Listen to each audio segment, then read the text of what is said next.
तो आज हम स्टार्ट करते हैं हमारा पार्लियामेंट का लेक्चर। लेकिन ये जो लेक्चर है ये हम कवर करेंगे हमारी पॉलिटी से। You will be aware about the polity written by Laxmikanth. तो चलिए आज का सेशन स्टार्ट करते हैं लक्ष्मीकांत पॉलिटी से। ओके, तो you will be aware about that parliament हमारा आर्टिकल 79 to 120 इन आर्टिकल के बीच में लाई करता है। That lies in part 4 of the constitution. Okay, now comes the composition या organisation of the parliament. Parliament के पार्ट कितने हैं? That is parliament consist of 3 parts. First president, council of states, and the third one is the house of peoples. These 3 as the main parts of the main or original part of the constitution. In 1954 हमें पता चला कि जो हमने Hindi name दिया था, जो council of states है, हमने इसको राज्यसभा का नाम दिया था, and the house of people become Lok Sabha.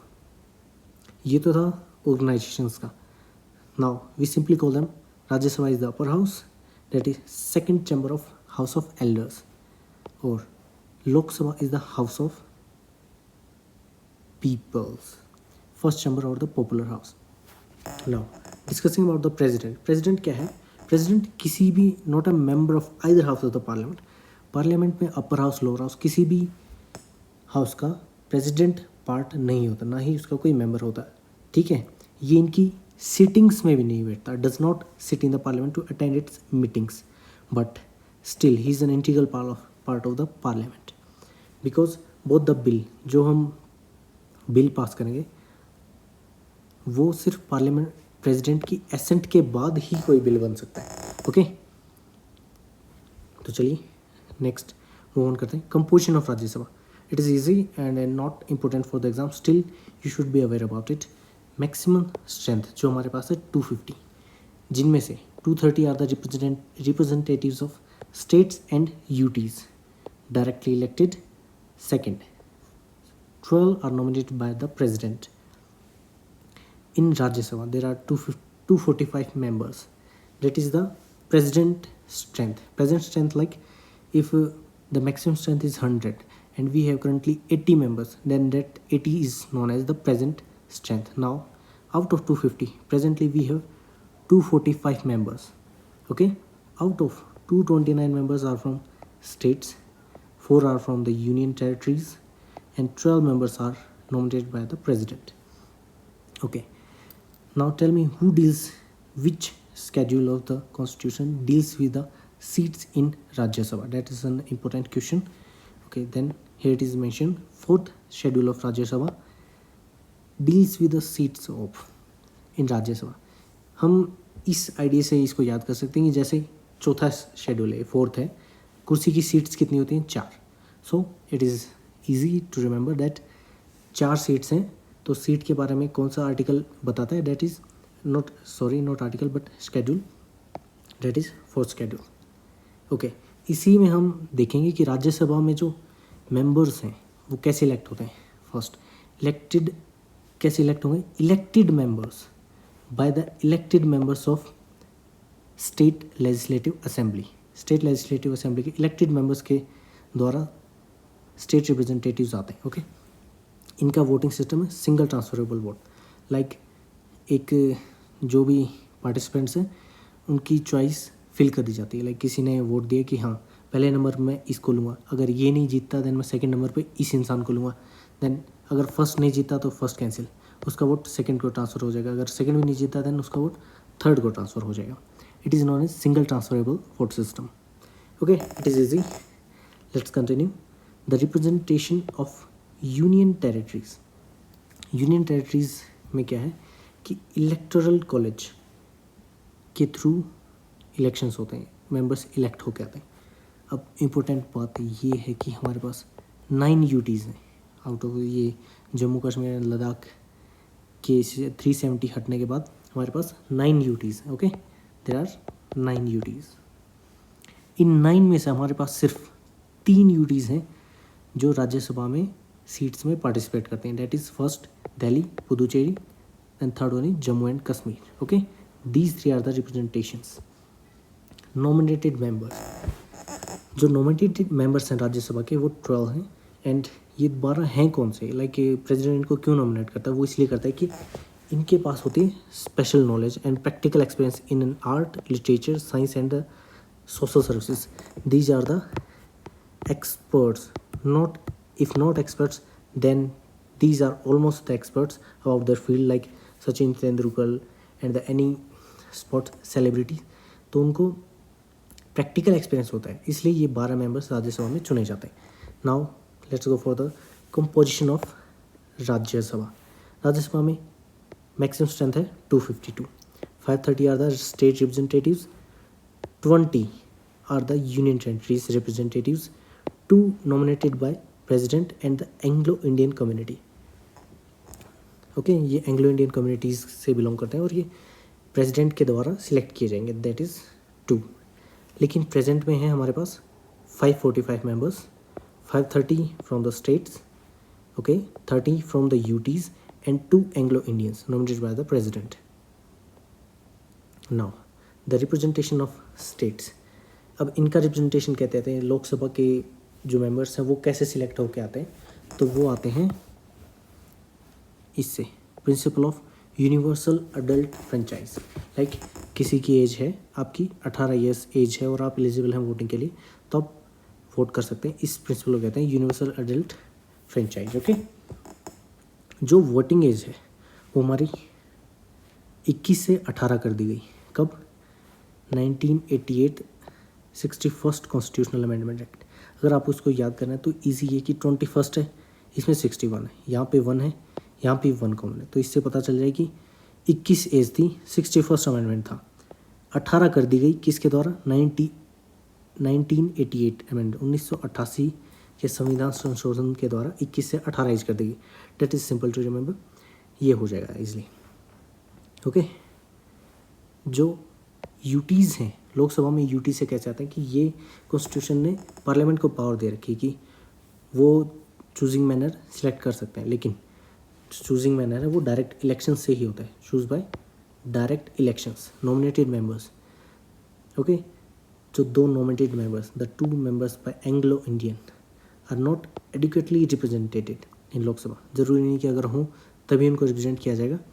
ये 1960 में ऑपरेट हुआ था. Okay let's move on. System of election in Lok Sabha.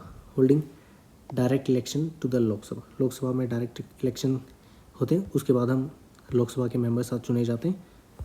Okay the duration of houses. Now here we will start the difference between Rajya Sabha and Lok Sabha. Sort of we will know about almost every aspect about the Lok Sabha and the Rajya Sabha.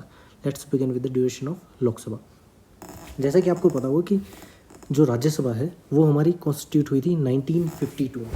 That is the continuing chamber, like it's an permanent body, it can't be dissolved, that it is not subject to dissolution. Okay then dissolve नहीं होती तो इसके साथ होता क्या है? इसके साथ होता है कि 1/3 ऑफ मेंबर्स हैं इसके हर सेकेंड ईयर में रिटायर हो जाएंगे. हर सेकेंड ईयर में 1/3 मेंबर रिटायर हो जाएंगे. चलिए बढ़िया बात है ये तो, कि फ्रेश इलेक्शंस आते रहेंगे और नॉमिनेशन आते रहेंगे एवरी 3rd ईयर पे. लेकिन जो रिटायरिंग मेंबर्स हैं वो एलिजिबल फॉर री इलेक्शन दोबारा आ सकते हैं, दोबारा नॉमिनेशन भर सकते हैं कितनी भी number of times. It is not bounded, that there is no limit of number of times that they can reelect and renominate. Okay according to parliament in the representation act of 1951 के representation act में ये कहा गया है कि राज्यसभा का जो duration है वो 6 ईयर्स है. लेकिन हम ये सिर्फ peoples act, representation of peoples act 1955 के अकॉर्डिंग है कि 6 ईयर्स इसका टर्म है. ये इम्पोर्टेंट है कि कहाँ ये रिटर्न है कि राज्यसभा 6 साल का कार्यकाल रहेगा. Okay now it's interesting.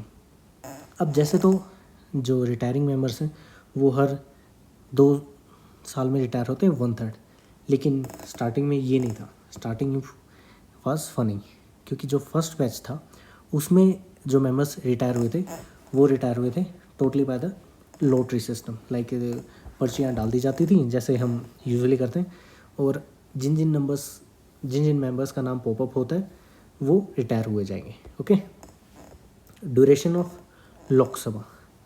Lok Sabha हमारी 5 ईयर्स की है, ठीक है। कब से इसकी 5 ईयर्स डेट स्टार्ट होगी? After its date of first meeting after the general election. General election हुए उसके बाद इनकी पहली मीटिंग हुई, देन इसका 5 ईयर्स का टर्म स्टार्ट होगा, ओके। और 5 साल खत्म होने के बाद it will automatically dissolve, it is simple. But ये 5 साल खत्म होने से पहले भी प्रेसिडेंट की ऑथराइजेशन से इसको डिसॉल्व किया जा सकता है। और it is important to know that it can not be challenged in the court of law, ठीक है। The term of Lok Sabha can be extended due to national emergency. National emergency के टाइम पे इसको हम एक बार में 1 साल तक बढ़ा सकते हैं, और कितनी बार भी इसको बढ़ा सकते हैं। लाइक अभी नेशनल इमरजेंसी आ गई, हमने इसको 1 साल बढ़ा दिया, अभी 5 साल इसके पूरे हो गए, लेकिन हमने इसको 1 साल बढ़ा दिया। इमरजेंसी फिर भी है, फिर हमने इसको 1 साल बढ़ा दिया, लेकिन 2-3 बार हमने ऐसा किया, उसके बाद नेशनल इमरजेंसी हट गई, तो उस केस में क्या होगा कि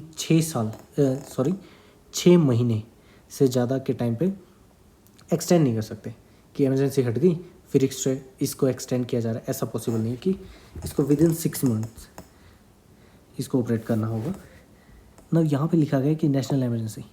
नाउ नेशनल इमरजेंसी क्या है? नेशनल इमरजेंसी हमारे पास 3 टाइप की इमरजेंसीज है। National emergency, financial and one more. Membership of parliament qualification, it is like basic question है, ये नॉर्मली एग्जाम से पूछ लिया जाता है। जस्ट एक बार पढ़ लेते हैं। नॉट लेस देन 30 ईयर्स, 30 साल से कम नहीं होनी चाहिए। किस में? राज्यसभा के केस में। और 25 साल से कम नहीं होनी चाहिए लोकसभा के केस में, ठीक है। It is easy PG. Now जो इनका सिलेक्शन तो हो गया, हमने एज देख ली, लेकिन जो डिस्क्वालिफिकेशन है, डिस्क्वालिफिकेशन हमारा आता है 10th शेड्यूल के अंदर में। और ये कौन करता है? चेयरमैन करता है in case of Rajya Sabha and speaker in case of Lok Sabha, ठीक है। प्रेसिडेंट नहीं करता। It is important that it's not the president who disqualifies, okay. लेकिन 1992 में सुप्रीम कोर्ट ने क्या वर्डिक्ट दिया? इन्होंने दिया कि चेयरमैन और स्पीकर है ना, उनका जो ये डिस्क्वालिफिकेशन है, एंटी डिफेक्शन लॉ हम इसको बोल सकते हैं, anti defection in 10th schedule it is defined कि जो 10th शेड्यूल के according anti defection law judicial review है कि भाई किसी स्पीकर ने या चेयरमैन ने किसी को एंटी डिफेक्शन लॉ के तहत मेंबर को बाहर कर दिया, लेकिन तो वो जुडिशियल रिव्यू के तहत अप्लाई कर सकता है कि ये वैलिड है या नहीं है। वैकेंसी ऑफ सीट, चलिए अब देख लेते हैं, ये क्वेश्चन इंपॉर्टेंट है। एक बात और कि जो येलो मार्क्ड जो भी पोर्शन है वो इम्पोर्टेंट है, and the one with the red underline and the highlighted too, that is the most important. You must need to remember that. जो डबल मेंबरशिप है, जैसे अभी पर्सन है वो बोथ हाउसेज में सिलेक्ट हो गए, पर्सन नहीं, दोनों हाउसेज में एक साथ उनको सिलेक्शन हो गया, तो ऐसा तो पॉसिबल नहीं है। तो इन केस, ऐसे केस में कि 10 दिन के अंदर उसको चूज़ करना होता है। अगर कोई पर्सन है उसको राज्यसभा में भी सीट मिल गई, उसको लोकसभा में भी मिल गई, बट दोनों में तो जा नहीं सकता, ही मस्ट चूज़ वन। तो इस केस में 10 दिन के अंदर उसको चूज़ करना होता है। अगर वो चूज़ नहीं करता तो उस केस में राज्यसभा में ऑटोमेटिकली उसकी सीट वैकेंट हो जाएगी। सेकंड सिचुएशन, अगर कोई मेंबर पहले से किसी हाउस का सिटिंग मेंबर है और वो किसी दूसरे हाउस के लिए सिलेक्ट हो गया, मान लो राज्यसभा का है, वो लोकसभा के सिलेक्ट हो गया, तो इस केस में उसकी फर्स्ट हाउस की जो सीट है वो खाली हो जाएगी। थर्ड केस में a person selected in 2 seats in a house, एक हाउस में 2 सीट पे सिलेक्ट हो गया, तो उसको एक सिलेक्ट करनी पड़ेगी, that is must, else both seats will become vacant, उसको कोई भी सीट नहीं मिलेगी। Similarly a person can not be a member of both the parliament and the state legislature. अगर कोई राज्य की सरकार का भी मेंबर है और वो पार्लियामेंट में उसको सीट मिल गई, तो इस केस में उसको क्या करना पड़ेगा? सिलेक्ट 14 दिन के अंदर उसको स्टेट लेजिस्लेचर से या तो रिज़ाइन देना होगा, एल्स उसकी सीट पार्लियामेंट में खाली हो जाएगी, okay. Now we will study the oath and affirmation. It is important question, क्योंकि जनरली हर एग्जाम्स में ओथ पूछ ली जाते हैं और स्टूडेंट्स काफ़ी सिली मिस्टेक्स करते हैं कि ओथ हमें कौन दिलाता है। तो चलिए इसके बारे में स्टडी करते हैं कि every member of either house of parliament, parliament के किसी भी हाउस का कोई भी मेंबर होगा, उसको ओथ कौन दिलाएगा? President. It will be the president who will provide them oath. Okay, must remember that. Else president available नहीं है, then some person appointed by him for this purpose, then उसने किसी और को अपॉइंट किया, वो ओथ दिलाने का काम करेगा. वन मोर थिंग, जो सैलरी और अलाउंस है speaker and deputy speaker of Lok Sabha, same goes for the Rajya Sabha, chairman and deputy chairman, उनकी क्या होती है, जो सैलरी है वो कंसोलिडेटेड फंड ऑफ इंडिया से आती है. इसके बारे में हम थोड़ा सा बाद में पढ़ेंगे, लेकिन मैं एक ओवरव्यू दे देता हूँ. कंसोलिडेटेड फंड ऑफ इंडिया वो होता है कि जो हम टैक्स देते हैं या फिर एक्साइज का हमारा जो पैसा जाता है वो जिस अकाउंट में जाता है उसको हम कब बोलते हैं, कंसोलिडेटेड फंड ऑफ इंडिया. इस फंड से इनकी सैलरी जाती है, जो हमारे टैक्स हैं इनसे राज्यसभा और लोकसभा के speaker, deputy speaker, chairman, deputy chairman, इनकी सैलरी जाती है. ओके, अब हम ब्रीफ डिस्कशन करेंगे किसके बारे में, speaker of Lok Sabha and then the chairman of Rajya Sabha. Election and tenure, speaker is elected among the members. Most important thing you need to remember, amongst members. Okay, ये members में हो जाएगा after its first sitting.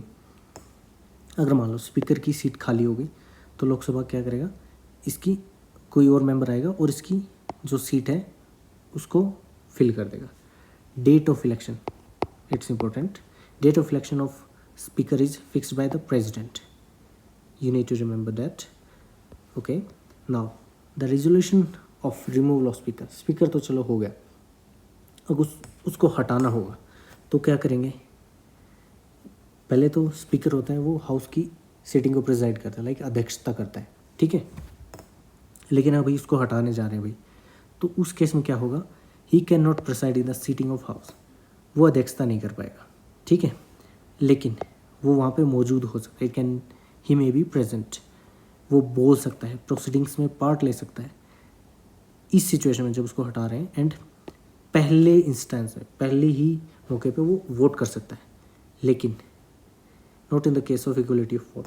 अगर मान लो दो house में दो group बन गए, एक उसको हटाने की उसमें है, दूसरा उसको रखने की उसमें है, और दोनों टाई हो रहे हैं, ठीक है, तो उस केस में वो वोट नहीं कर सकता,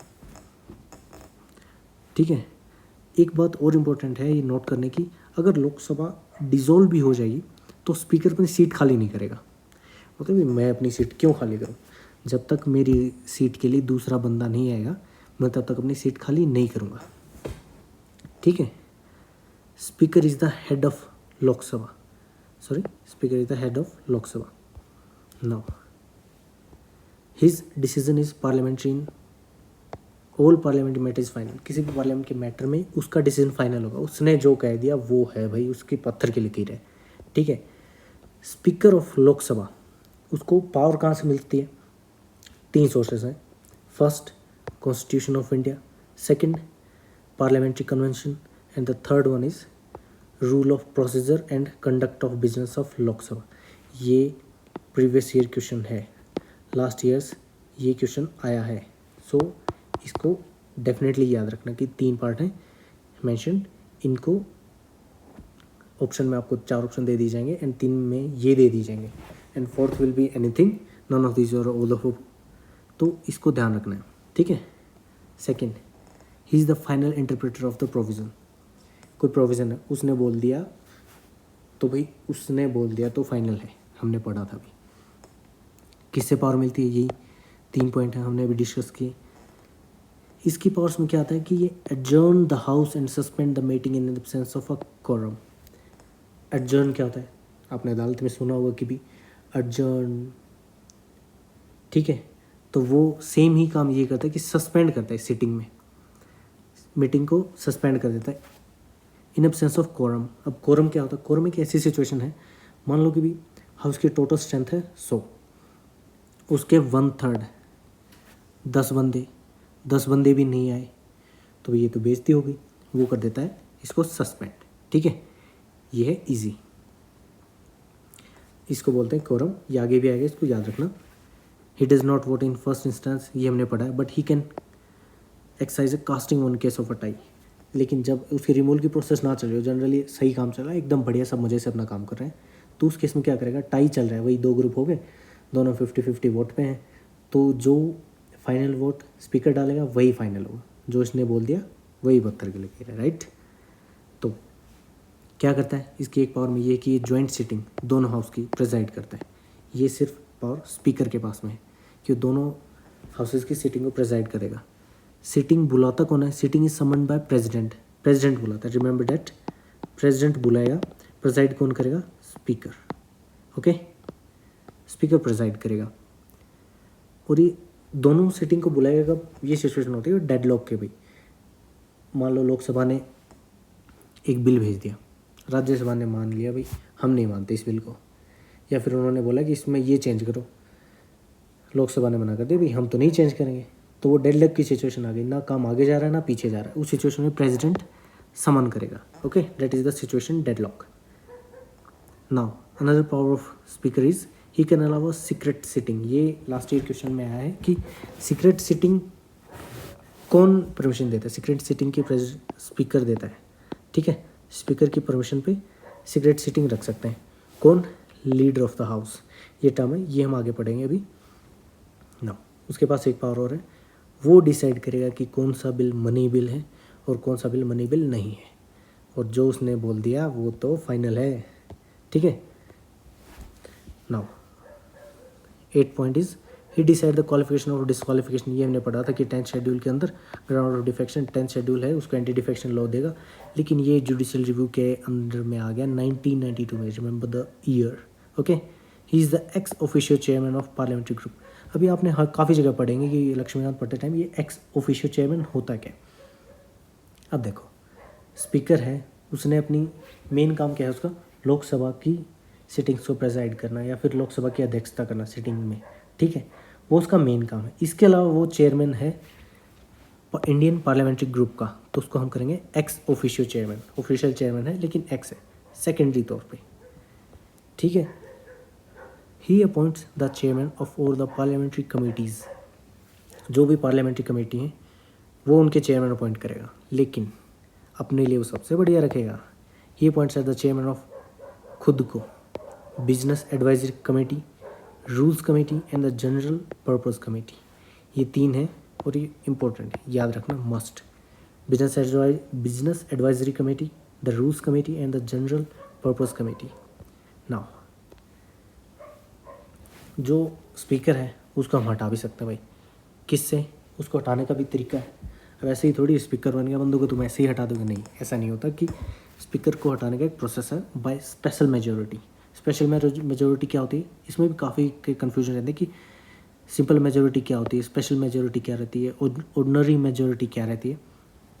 तो पता है स्पेशल मेजोरिटी होती है कि majority of all the then members of the house.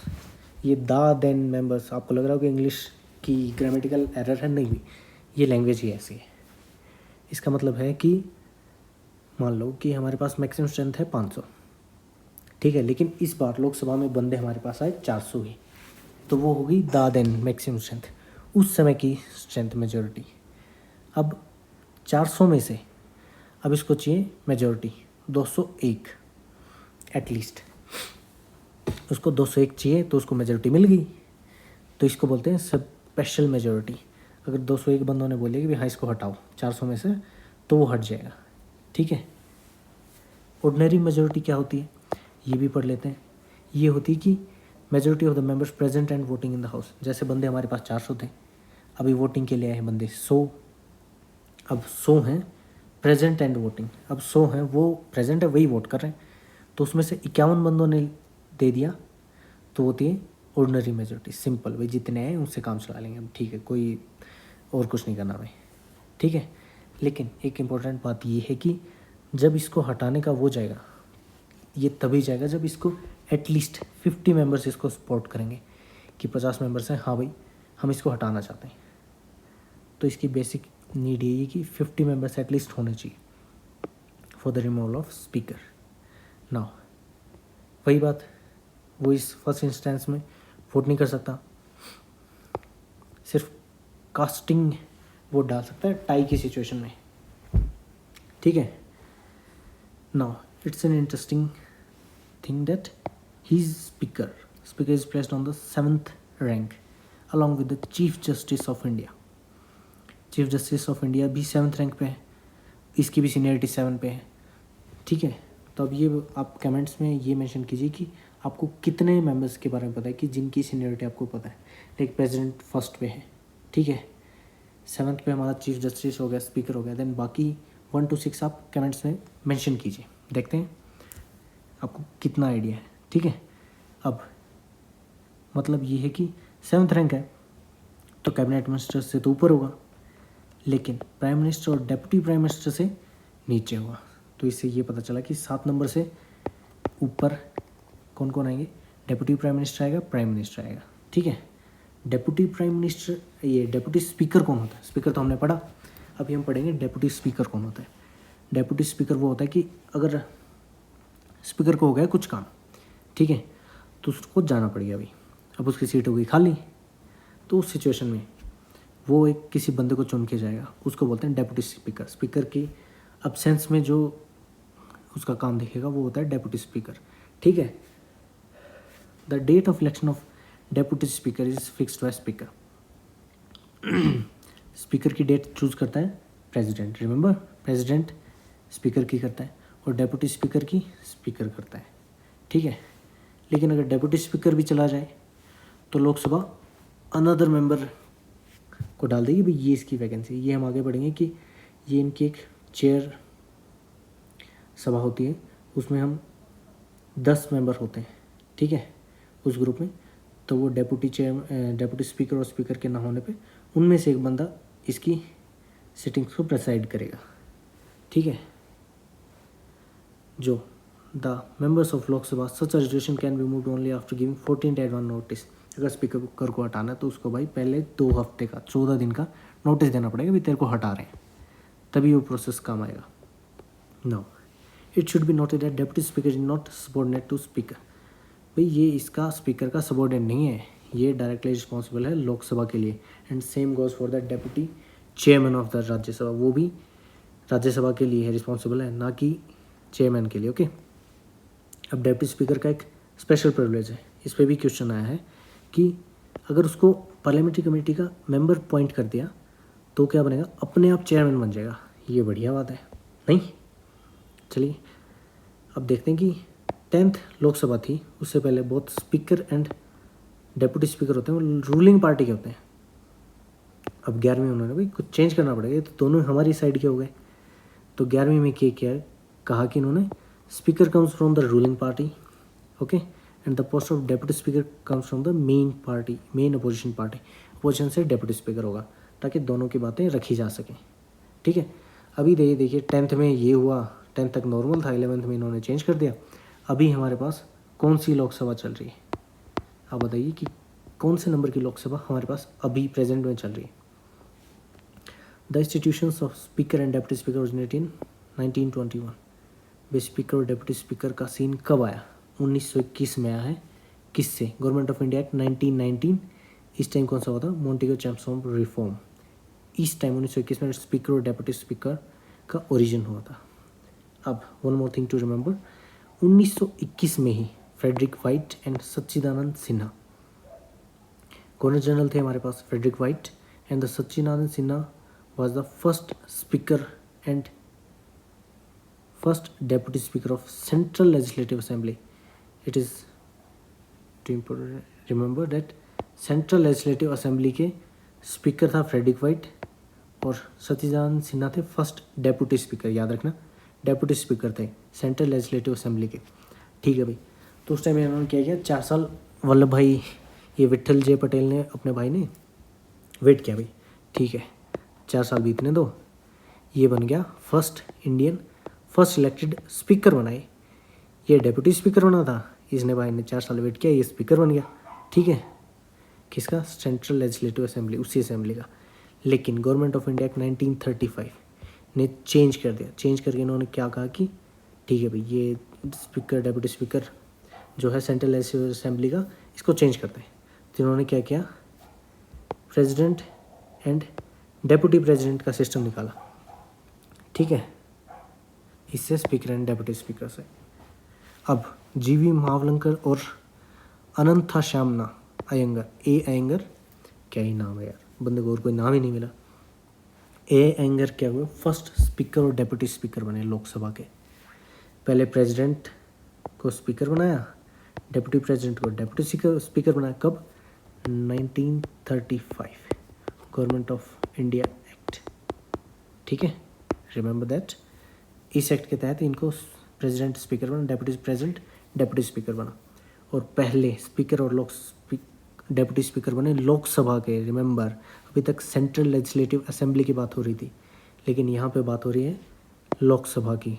First speaker बना G Mavalankar. First speaker is G Mavalankar and A Ayyangar was the first deputy speaker. Okay, remember that. Now, अब मैंने कहा था कि स्पीकर भी चला जाएगा, डेप्यूटी स्पीकर भी चला गया, तो काम कौन करेगा? The presence panel of chairperson, panel होता है वो, ठीक है। द रूल ऑफ लोकसभा के अकॉर्डिंग स्पीकर क्या करेगा? चेयरपर्सन का एक पैनल बनाएगा, उसमें नॉट मोर देन 10 से ज़्यादा नहीं होंगे।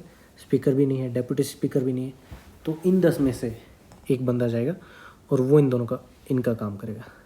अब स्पीकर प्रोटेम, ये क्या चीज़ है भाई? चलिए, इसकी बहुत ईजी है। अब प्रोटेम है, इसको हम देखेंगे प्रो टर्म। एक सेकंड के लिए मान लो, टाइम होगा टर्म, प्रो हो गया मीन्स एडवांस्ड, एडवांस है बंदा भाई। तो जो स्पीकर एडवांस में बनता है उसको बोलते हैं स्पीकर प्रोटेम। एडवांस में मतलब भाई, अब मान लो स्पीकर है लोकसभा का आखिरी, उसने अपना ऑफिस छोड़ दिया। कब? First meeting of new elected Lok Sabha, नई लोकसभा बन गई, उसकी फर्स्ट मीटिंग हुई तो पुराने वाले ने छोड़ दिया। अब प्रेसिडेंट बोले भाई इतनी जल्दी तो सारा काम होगा कैसे? प्रेसिडेंट क्या क्या किया, अपॉइंट किया एक मेंबर लोकसभा का, इसको बोल दिया इसने स्पीकर प्रोटेम। यूजुअली वो किस बंदे को करेगा? सीनियर मोस्ट मेंबर को, ठीक है, सीनियर मोस्ट मेंबर होता है उसको स्पीकर प्रोटेम लिखाते हैं, लेकिन it is not must, it is usually, आमतौर पर ये होता है, ठीक है। लेकिन प्रेसिडेंट हिमसेल्फ क्या करता है? इसको ओथ दिलाएगा, ओथ टू स्पीकर। इसका मेन काम क्या है भाई? ठीक है, एडवांस में बंदा प्रो था, ये स्पीकर बन गया, इसके पास स्पीकर की सारी पावर रहेंगी। फर्स्ट सिटिंग प्रिसाइड कराएगा ये न्यू इलेक्टेड लोकसभा की, ठीक है। अब इसकी मेन ड्यूटी है भाई ओथ दिलाना। नए मेंबर आ गए, उनको ओथ दिला दी, ये स्पीकर प्रोटेम का काम होता है। ओथ दिला दी तो हाउस बन गया, ठीक है। When the new speaker is elected by the house, office of speaker pro tem ceases to exist. भाई इस नया हाउस सब ने ओथ ले ली, नया स्पीकर बन गया, स्पीकर प्रोटेम गया ख़त्म, एकदम उसका गया काम, तमाम हो गया। अब ये थी स्पीकर और उसकी बात। अब हम बात करेंगे चेयरमैन ऑफ राज्यसभा। सिमिलरली इनका मैक्सिमम काम सेम ही है, थोड़ा सा डिफरेंस है। चलिए डिस्कस करते हैं कि कैसे। Presiding officer of Rajya Sabha is known as chairman. Chairman is ex officio of Rajya Sabha. वो पार्लियामेंट्री कमेटी का था, याद हो तो। ये राज्यसभा का एक्स ऑफिशियो है। राज्यसभा का एक्स ऑफिशियो चेयरमैन इसको कैसे बोला? क्योंकि भाई प्रेसिडाइडिंग ऑफिसर कौन होगा? Vice president. वाइस प्रेसिडेंट की तो अलग से सीट है, ठीक है। साथ साथ में ये काम देख रहा है भाई, राज्यसभा का कोई नहीं है, चलो मैं चेयरमैन बन जाता हूँ इसका, तो इसका एडिशनल काम है। अब चेयरमैन ये राज्यसभा का है, तो इसको तभी हटाया जा सकता है जब ये वाइस प्रेसिडेंट के ऑफिस से हटेगा, ठीक है।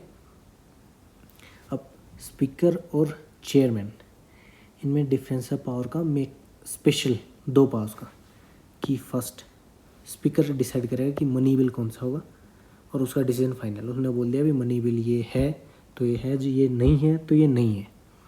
अब स्पीकर प्रिसाइड करेगा जॉइंट सीटिंग। जॉइंट सीटिंग बुलाएगा कौन? प्रेसिडेंट बुलाएगा। डेडलॉक की सिचुएशन में हमने अभी पढ़ा था। अब प्रिसाइड करेगा स्पीकर, ये भी हमने पढ़ा है। ये 2 स्पेशल सिचुएशन है। अब स्पीकर क्या है? स्पीकर तो है मेंबर ऑफ हाउस, लेकिन चेयरमैन मेंबर ऑफ हाउस नहीं है, क्योंकि भाई उसका ओरिजिनल काम है वाइस प्रेसिडेंट का काम करना। वो एक्स ऑफिशियो मेंबर है, तो वो मेंबर ऑफ द हाउस नहीं है, ठीक है। लेकिन वही सेम बात, फर्स्ट इंस्टेंस में काम नहीं कर, वोट नहीं कर सकता, इक्वलिटी के टाइम पे वोट कर देगा, ठीक है। अब vice president cannot preside sitting of Rajya Sabha as its chairman when a resolution और रिमूवल इज अंडर कंसिडरेशन। वही बात है, उसको जब हटा रहे हैं तो भाई वो भी नहीं कर सकता। Same as of speaker, same वही, लेकिन पार्ट कर सकता है, वोटिंग नहीं कर सकता। लेकिन इस सिचुएशन में वो वोट कर सकता है रिजोल्यूशन के टाइम पे। सिचुएशन कौन सी है? Resolution of removal. वही सैलरी का हमने बताया था, these are charges on the consolidated fund of India, salaries and allowances of chairman. Now जैसे स्पीकर का था डेप्यूटी स्पीकर, चेयरमैन बोला मैं भी रखूँगा, उसने बोला भी हमारे पास है डेप्यूटी चेयरमैन। सेम इसका भी वही काम, ये किस सिलेक्ट होगा? इसके मेंबर्स में से, ठीक है। चेयरमैन, डेप्यूटी चेयरमैन क्या होता है? While presiding house can not vote in first instance. जो रूल्स इस पे लागू हो रहे हैं वही डेप्यूटी चेयरमैन के ऊपर भी लागू होंगे, वो भी कास्टिंग वोट डालेगा, टाई हो रही तो। ये इनकी सिचुएशन रहती है, ठीक है। Now leaders in parliament, important नहीं है बट एक बार देख लेते हैं कि लीडर ऑफ इम्पोर्टेंट क्या चीज़ है। अब द रूल ऑफ लोकसभा में क्या है? लोकसभा के रूल के लीडर ऑफ हाउस कौन होगा भाई? प्राइम मिनिस्टर, प्रधानमंत्री होगा लीडर ऑफ हाउस, ठीक है। There is the leader of house in the Rajya Sabha, Rajya Sabha में भी होता है। He is the minister and minister, he is a minister, लेकिन वो मिनिस्टर होगा एंड मेंबर ऑफ राज्यसभा का एक सदस्य होगा, ठीक है। लेकिन उसको चुनेगा कौन? By the prime minister to function as such, ठीक है। राज्यसभा का भी होगा लीडर, लेकिन उसको प्राइम मिनिस्टर चूज करेगा। Now leader of the opposition, ठीक है। अब लीडर ऑफ द हाउस तो हो गया, अब लीडर ऑफ अपोजिशन बोले, अपोजिशन का भी लीडर होना चाहिए, ठीक है भाई। लीडर ऑफ अपोजिशन भी बना दिया, लेकिन कौन होगा वो? Leader of largest opposition party, less than, not less than, remember, not less than 1/10 seat of total strength of house. अब मान लो भी हाउस है, ठीक है, टोटल सीट है 100, अपोजिशन पार्टी है, उसके पास टोटल की 1/10, 10 से कम सीट आ गई ना तो वो काम नहीं बनेगा। लेकिन 10 से ज़्यादा जो सीट है, अपोजिशन पार्टी 2 हैं, मान लो 1 है, 2 है, 3 है, 4 हैं, अपोजिशन पार्टी के एक क्या रखें? 17 सीट, दूसरी क्या रखें? 18, तीसरी के 19, तो ये देखो 19 seat, largest opposition party 19 seat वाली लार्जेस्ट है, तो उसका अपोजिशन ऑफ द लीडर बनेगा, ठीक है, सिंपल। विप क्या होता है भाई? Whip, through the office of house and leader of mention, leader of house और लीडर ऑफ अपोजिशन भाई संविधान में मेंशन ही नहीं है भाई, हमारी देन है, हमने खुद बनाया, ठीक है। कहाँ मेंशन है? Rule of house and parliamentary statute respectively, यहाँ मेंशन है, ठीक है। विप क्या होगा? विप में पॉलिटिकल पार्टी क्या करेगी? एक फ्लोर लीडर बनाएगी भी, ठीक है। जैसे क्लास का मॉनिटर होता है, ऐसे इसका एक असिस्टेंट फ्लोर लीडर होता है। उसका काम करेगा, सिटिंग हुई तो देखेगा कि भाई मेरी पार्टी के मेंबर्स की अटेंडेंस पूरी है, ठीक है, ज़्यादा से ज़्यादा नंबर आए, लो मेंबर आए, ठीक है। और secure the support in favour of और अगेंस्ट अ पार्टिकुलर इशू, कोई इशू हो गया तो ज़्यादा मेंबर होंगे तो भी अच्छे से वोट कर पाएंगे, मेजोरिटी और माइनॉरिटी दिखेगी उनकी, ठीक है। तो ये विप का काम होता है, असिस्टेंट फ्लोर लीडर का। नाउ सेशन ऑफ पार्लियामेंट के सेशन के बारे में पढ़ेंगे अभी। समनिंग, समन कौन करता है? समन होता है सरकारी दस्तावेज, आई थिंक सरकारी दस्तावेज ही होते हैं, या फिर कानूनी दस्तावेज, I think it will be कानूनी। किसी के अगेंस्ट कोई अदालत डॉक्यूमेंट भेजती है तो उसको बोलते हैं समन, ठीक है। समन मतलब बुलाना, भाई ये देखो आपके संज्ञान में डाल दिया हमने, प्रेसिडेंट बुलाएगा भाई इनको, समन। ईच हाउस, दोनों हाउस को बुलाएगा। मैक्सिमम का सेशन में कितना हो सकता है? 6 महीने से ज़्यादा का नहीं होना चाहिए, ठीक है। अब पार्लियामेंट के session should meet at least 2 years, should meet, remember, not must, should meet. साल में 2 बार तो होने ही चाहिए अभी पार्लियामेंट के सेशन। यूजुअली 3 सेशन होते हैं, कब से कब तक? First budget session February to May, second monsoon session July to September, third winter session November to December. ये हो गए हमारे सेशन। नाउ एडजोर्नमेंट क्या होता है? ठीक है, अब सेशन चल रहा है अभी, ठीक है। अब sitting of parliament can be terminated. भाई जो सिटिंग है आज जो क्लास चल रखी है, मान लेते हैं कि क्लास चल रही है, उसको हटा देना, उसको बोलते हैं adjournment. The court is adjourn, court बंद होता है अभी आज, तो आज की सिटिंग हमने बंद कर दी। ठीक है, इसे ख़त्म करने के 4 तरीके हैं, adjournment sine die, prorogation and the dissolution.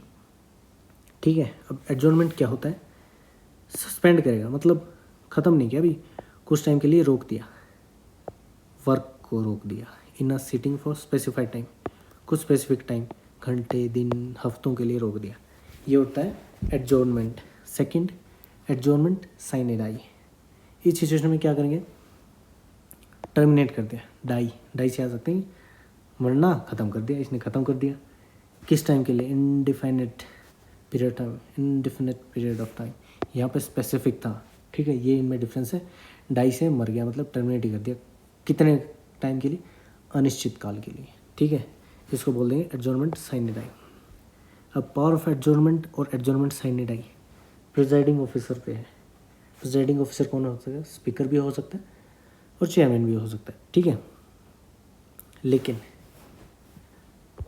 ये इससे पहले भी बुला सकता है, at any time after the house of adjournment sine die बोल दिया भी इसने, लेकिन उसके बाद किसी भी टाइम बुला सकता है। ठीक है, अब प्रेरोगेशन क्या होता है, प्रेरोगेशन इसमें तो हमने देखा कि प्रिजाइडिंग ऑफिसर के ऊपर है एडजॉर्नमेंट और एडजॉर्नमेंट साइन डाई। अब प्रोरोगेशन में होता है कि प्रिजाइडिंग ऑफिसर, ये देखो चेयरमैन भी हो सकता है और स्पीकर भी हो सकता है। अब प्रेरोगेशन में कि कहेंगे कि business of session is complete. अब 4-5 सिटिंग मिला के एक सेशन बना लेते हैं, मान लेते हैं कि एक सेशन में 5 सिटिंग है, तो सेशन ही ख़त्म हो गया, उसको बोलेंगे प्रेरोगेशन। ठीक है, with in the next few days president notification issue करेगा प्रेरोगेशन के लिए, ये प्रेसिडेंट के हाथ में, सेशन ही ख़त्म करना बड़ी चीज़ प्रेसिडेंट के हाथ में। अब president can also prorogue the house in session, अगर सेशन चल भी रहा हो तो भी वो बंद कर सकता है। नाउ डिसोल्यूशन क्या होता है, ख़त्म करना, भी सीधी दिख ही रहा है, डिसोल्व कर दिया। Rajya Sabha being a permanent member, Rajya Sabha permanent member, ये हट नहीं सकता, लोकसभा सिर्फ डिसोल्व हो सकती है, ये हमने पढ़ा है, सिंपल। नाउ ये देखो एडजॉर्नमेंट और प्रेरोगेशन में डिफरेंस क्या है, एडजॉर्नमेंट वर्सेस प्रेरोगेशन, ये डिफरेंस है, ये इंपॉर्टेंट है, ये आपके सिविल्स में भी पूछा जा सकता है या फिर और किसी भी वनडे एग्जाम में डेफिनेटली पूछा जा सकता है कि एडजॉर्नमेंट में क्या होता है, only terminate sitting not a session, remember not a session of the house, but prorogation में सेशन ख़त्म करेंगे भी हम सिटिंग तो होगी, सेशन भी ख़त्म कर दिया, ये प्रेसिडिंग ऑफिसर, लेकिन प्रेरोगेशन प्रेसिडेंट से, पी से प्रेरोगेशन, पी से प्रेसिडेंट, सिंपल याद रखो। लेकिन इसमें क्या हुआ, एडजॉर्नमेंट पे हमने सिटिंग ख़त्म की, जो बिल वगैरह थे कोई इफेक्ट नहीं होगा, जो जैसे रिज्यूम पे चला जाता है, दोबारा सेशन चला, मीटिंग चली, वहीं से स्टार्ट कर देंगे। लेकिन प्रेरोगेशन में क्या होता है, it also does not effect the bill but other business, जो पेंडिंग में है उनको सबको ख़त्म कर देगा, लैप्स ख़त्म हो जाएंगे। ठीक है, ये था इनका मेन काम। अब लैंग्वेज इन पार्लियामेंट की लैंग्वेज क्या, आपने भी सोचा होगा, भी कोई किसी में बोला कोई किसी में, तो जो पार्लियामेंट की लैंग्वेज डिक्लेयर हुई थी वो थी हिंदी और इंग्लिश। ठीक है, ताकि बिजनेस जो पार्लियामेंट का काम है वो अच्छे से चल सके। लेकिन इंग्लिश को क्या किया, डिसकंटिन्यू कर दिया एज अ फ्लोर लैंग्वेज। कब, 15 साल कंप्लीट होने के बाद, कॉन्स्टिट्यूशन के 15 कमेंसमेंट, कॉन्स्टिट्यूशन कमेंस किया, उसके 15 साल ख़त्म हुए और भाई यहाँ हटाओ, इंग्लिश को हटाओ। ठीक है 1965 में। ठीक है, now right of ministry and attorney general. एक बात और, इसमें जो ये लैंग्वेज इन पार्लियामेंट है, हम इसमें लोकल लैंग्वेज अपनी मदर टंग यूज कर सकते हैं कि नहीं, ये बढ़िया क्वेश्चन है। तो हम एडजस्ट कर सकते हैं, yes anyone in his mother tongue वो एडजस्ट कर सकते हैं। Now rights of ministers and attorney general, हर जो मिनिस्टर है और अटॉर्नी जनरल उनके पास कुछ स्पेशल राइट्स हैं। चलिए पढ़ते हैं कि क्या है इनकी। क्या है, right to speak and take part in the proceedings of either house, कोई भी हाउस उसकी सुनवाई चल रही है, वो उधर जाके बोल सकते हैं, बैठ सकते हैं आराम से। ठीक है, किस में, any committee of parliament which he is member without being entitled to vote. अगर किसी भी कमेटी का वो मेंबर है तो उसमें बिना वोट के आराम से बैठ सकता है। लेकिन इसके दो रीज़न है कि मिनिस्टर कैन पार्टिसिपेट, किसी भी हाउस की प्रोसीडिंग में पार्टिसिपेट कर सकता है अगर वो मेंबर नहीं है तो भी। क्यों? क्योंकि भी एक बार जो मिनिस्टर बन गया ना, वो मान लो लोकसभा का बन गया तो राज्यसभा की प्रोसीडिंग्स में भी काम बैठ सकता है, और जो राज्यसभा का मिनिस्टर है वो लोकसभा की प्रोसीडिंग में भी बैठ सकता है। ये है इनका सीन, दोनों एक दूसरे की प्रोसीडिंग में आराम से बैठ सकते हैं। नाउ अगर कोई मिनिस्टर किसी हाउस का मेंबर नहीं है भाई, तो क्या वो बैठ पाएगा? बिल्कुल बैठ पाएगा। He can participate in both the houses proceedings, दोनों हाउस की प्रोसीडिंग में आराम से बैठ पाएगा। कैसे? ये नोट किया जाना है कि वो 6 महीने तक एलिजिबल है। अगर किसी हाउस का मेंबर नहीं भी है तब भी वो 6 मंथ तक एलिजिबल है। ठीक है, ये था उसका गवर्नर का और मिनिस्टर्स की special rights. Now what is lame duck session? Lame duck session क्या है भाई? लेम डक सेशन है, it refers to the last session of existing Lok Sabha. अभी जो लोकसभा चल रही है उसका लास्ट सेशन है, उसको हमने बोल दिया लेम डक सेशन है भाई। ठीक है, नई लोकसभा आ गई और जिसमें जो पुराने मेंबर नहीं चुने गए उनको लेम डक बोलेंगे। वो could not get re elected, दोबारा इलेक्ट नहीं हुए in new Lok Sabha called lame duck, उनको लेम डक बोल देंगे। सिंपल है। अब जो पार्लियामेंट की प्रोसीडिंग्स चलती हैं भाई, उसमें क्या सीन चलता है सेशंस में इनका? तो भाई सबसे पहले आता है क्वेश्चन आवर। फर्स्ट आवर जो होगा वो क्वेश्चन आवर होगा। सबसे पहले हम भाई प्रश्नोत्तरी करेंगे, प्रश्न पूछेंगे दे धड़ाधड़। सबसे पहले प्रश्न पूछे जाते हैं। ठीक है, अब किस टाइप के प्रश्न पूछे जाते हैं? 3 टाइप का भी। स्टारेड मतलब स्टार मार्क, अनस्टारेड कोई स्टार नहीं, शॉर्ट नोटिस थोड़े टाइम के लिए, छोटे से अंतराल में उसको नोटिस दे दिया अभी इसके लिए हमें उत्तर चाहिए। अब जो स्टारेड क्वेश्चन है ये होते हैं ग्रीन कलर के, इसलिए इन पे हाईलाइट किया कि ये ग्रीन कलर, ये white and then light pink and the light yellow. तो स्टारेड क्वेश्चन होते हैं इन पे ये ऐसे स्टार मार्क रहेगा आपका, एस्ट्रिक, इसको एस्ट्रिक भी बोलते हैं। इनका क्या चाहिए? ओरल आंसर चाहिए भी, मुँह जबानी बता दे कि क्या उत्तर है। एक प्रश्न पूछ लिया बस, लेकिन नहीं, इसके बाद दूसरा प्रश्न भी आएगा। लाइक हमने पूछ लिया भाई तुम कहाँ से हो, बोलेगा भाई हरियाणा में कहाँ से?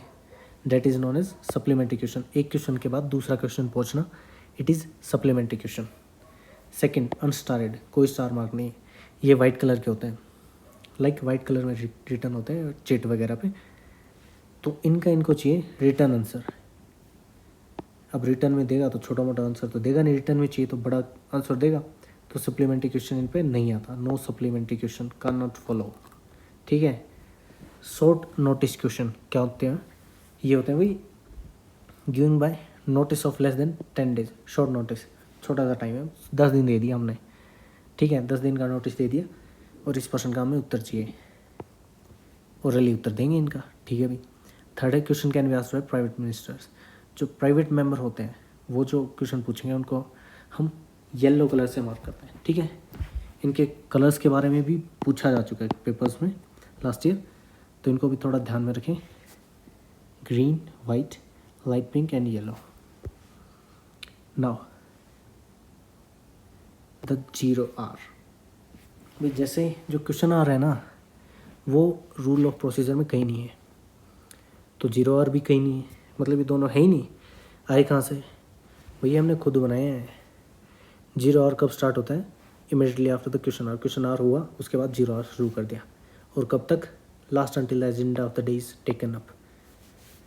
जब तक डे का एजेंडा नहीं आ जाएगा, रेगुलर बिजनेस जो काम था वो नहीं हो जाएगा, तब तक 0R चलेगा। ठीक है, ये है इंडियन इनोवेशन, हमारी इन्वेंशन है भाई in field of parliamentary procedure. Parliament के जो प्रोसीजर्स हैं उनमें हमारी इन्वेंशन है 0R और क्वेश्चन आर की।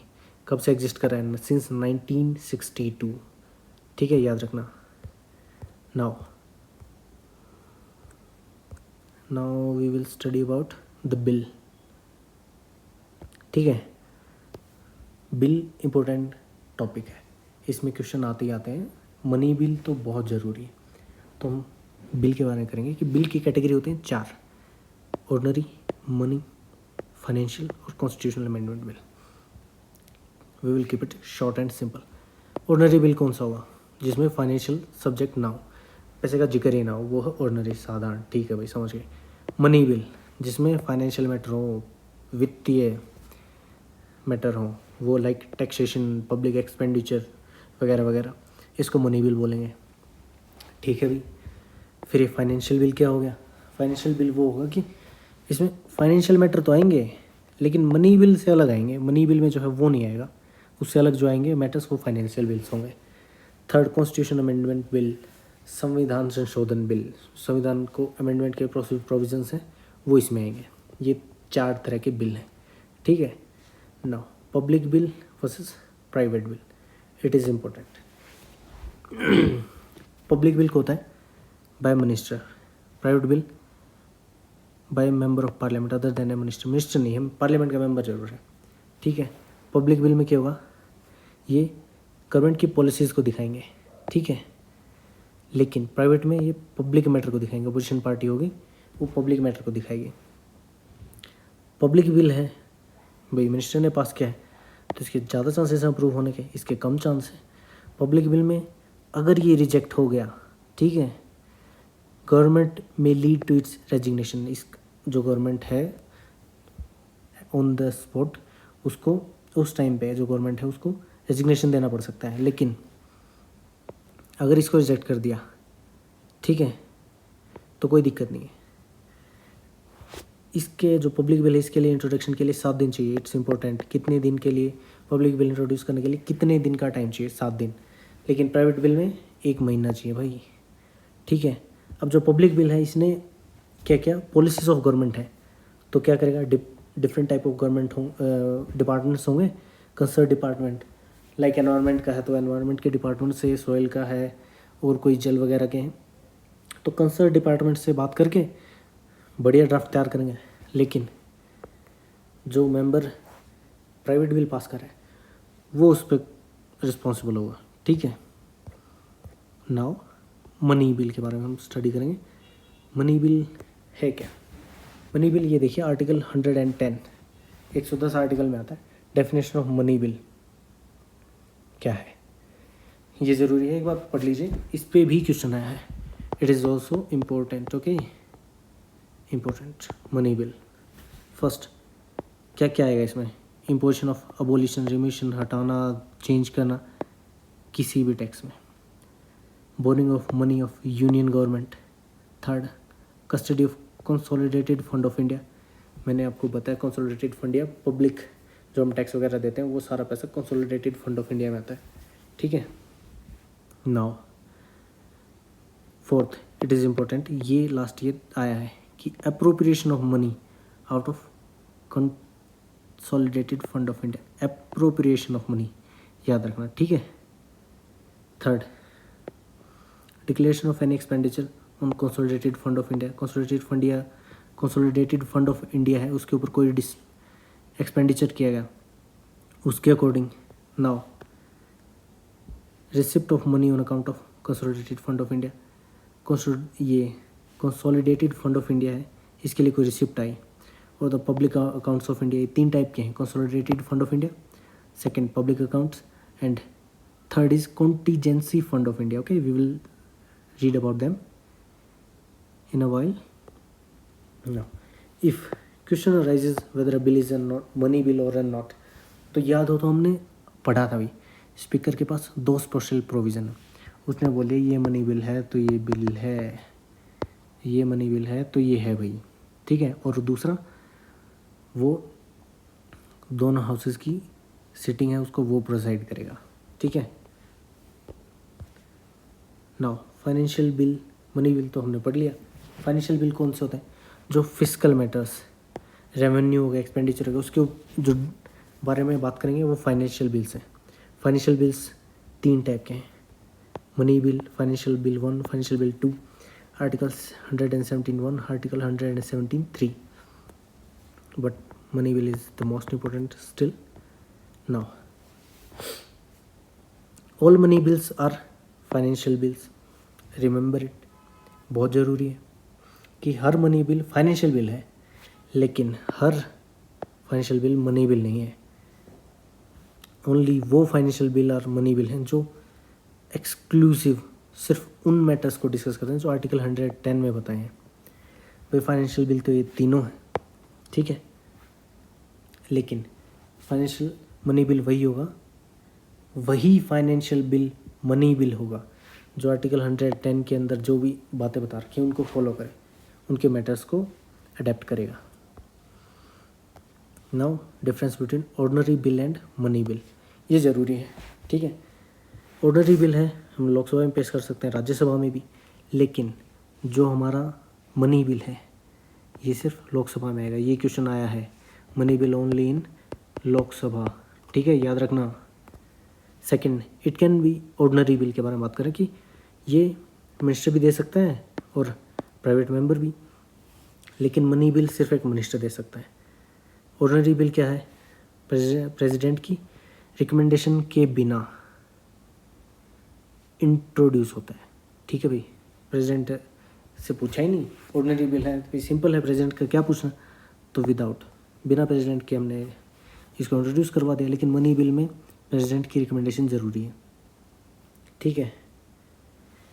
ऑर्डिनरी बिल है, राज्यसभा में अमेंड किया जा सकता है, लेकिन मनी बिल नहीं किया जा सकता। ऑर्डिनरी बिल को राज्यसभा 6 मंथ तक रख सकती है डिटेन करके, लेकिन मनी बिल को सिर्फ राज्यसभा 14 दिन तक रख सकती है। ये क्वेश्चन भी आया है, for 14 days only Rajya Sabha can detain the money bill, for 14 days only, remember, okay. Now it is not require certification of speaker, ordinary bill के लिए स्पीकर की सर्टिफिकेशन नहीं चाहिए, लेकिन मनी बिल के लिए चाहिए, ठीक है। Second, joint sitting can be summoned by president on the resolve. अगर ऑर्डिनरी बिल है उस पर वही बात है, दोनों की तनातनी चल रही है, ना वो मान रहा ना वो मान रहा, उस सिचुएशन में ऑर्डिनरी बिल पे जॉइंट सिटिंग आ सकती है। लेकिन मनी बिल के सिचुएशन में ऐसा कभी नहीं होता, कभी जॉइंट सिटिंग आ ही नहीं सकती, ठीक है। लेकिन ऑर्डिनरी बिल अगर ख़त्म हो जाता है मगर पास नहीं होता तो गवर्नमेंट को रेजिग्नेशन देना पड़ सकता है, ठीक है। लेकिन अगर मनी, यहाँ पे मे लीड, पॉसिबिलिटी है कि भी रेजिग्नेशन देना पड़ भी जाए गवर्नमेंट को, ना भी पड़े। अगर सिंगल मिनिस्टर पे तो पढ़ भी सकता, नहीं भी पढ़ सकता। लेकिन अगर लोकसभा में ये मनी बिल है, अगर ये डिफिट हो गया तो लोकसभा को रेजिग्नेशन देना पड़ेगा, it's must, okay, it's lead to resignation. Ordinary bill reject किया जा सकता है, अप्रूव रिटर्न प्रेसिडेंट के थ्रू, मना भी कर सकता है, अप्रूव भी कर दिया, रिटर्न भी कर दिया, अभी दोबारा देखो अमेंडमेंट करो। लेकिन मनी बिल में ना रिजेक्ट कर सकता, ना सिर्फ रिजेक्ट कर सकता है और अप्रूव कर सकता है, वापस नहीं भेज सकता कंसिडरेशन के लिए।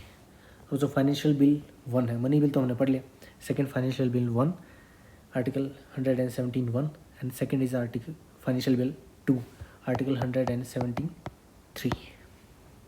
अब 1 में कौन से आएंगे, contains not only any part of matters, लेकिन आर्टिकल 110 है वो,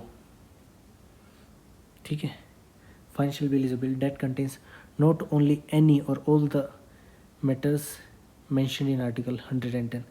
बोला है कि फाइनेंशियल बिल 1 में आर्टिकल 110 के सारे या कोई भी मैटर नहीं आएंगे, लेकिन also other matters of general legislation, article 110 में जो मैटर हैं वो तो आ भी सकते, नहीं भी आ सकते, लेकिन बाकी मैटर जरूर आएंगे, ठीक है।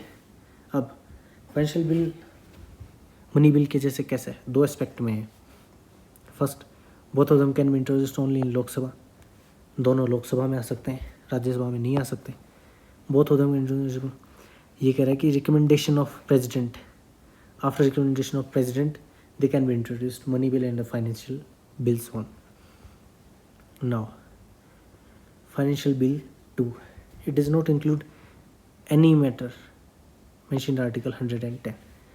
भाई 1 में तो था कि कुछ मैटर आ सकते हैं, कुछ नहीं आ सकते, इसमें क्लियर बोल दिया कि भाई 100 और 10 आर्टिकल में जो मैटर हैं वो नहीं आएंगे फाइनेंशियल बिल 2 में, that is article 117(3). Remember it.